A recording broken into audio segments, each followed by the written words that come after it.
एक ऐसे वंश के बारे में बात करेंगे जिसे एक वंश नहीं बल्कि संस्कृति कहना ठीक होगा। इस वंश का उल्लेख वेदों और पुराणों में मिलता है। यादव वंश बहुत ही विशाल वंश है। यादव जाति एक वैदिक जाति है।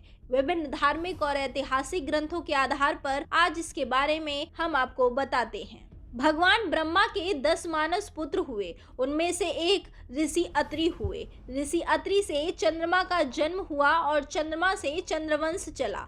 इसीलिए यादवों को चंद्रवंशीय क्षत्रिय भी कहा जाता है। चंद्रमा ने बृहस्पति की पत्नी तारा से विवाह किया, जिससे उन्हें बुध नाम का पुत्र हुआ। बुध से पुरुरवास का जन्म हुआ। पुरुरवास से आयु का जन्म हुआ। इसके बाद आयु के पुत्र नहुस का जन्म हुआ। नहुस से 6 पुत्र हुए। बड़े पुत्र यति सन्यासी हुए और दूसरे पुत्र ययाति राजा हुए। महाराज ययाति की 2 रानियां थीं। उनसे उन्हें 5 पुत्र हुए, जिन्होंने संपूर्ण धरती पर राज किया और दूर दूर तक कुल का विस्तार किया। ययाति के पुत्रों से समस्त वंश चले। 5 पुत्रों में से राजकुमार पुरु आगे चलकर पांडव हुए थे। सबसे बड़े पुत्र महाराज यदु से यादव वंश की स्थापना हुई। भगवान श्री कृष्ण का जन्म इसी वंश में हुआ।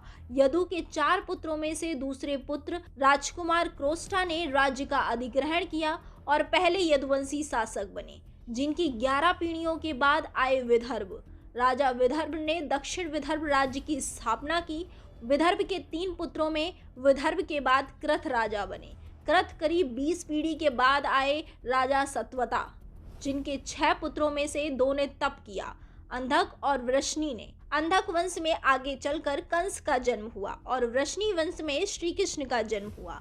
वृष्णि से देवमिधा का जन्म हुआ। देवमिधा से सूरसेन का, सूरसेन से वासुदेव का जन्म हुआ। वासुदेव से श्री कृष्ण का जन्म हुआ।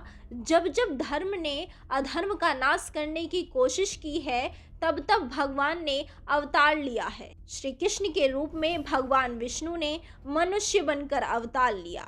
श्री कृष्ण भगवान विष्णु के सबसे शक्तिशाली अवतारों में से एक हैं।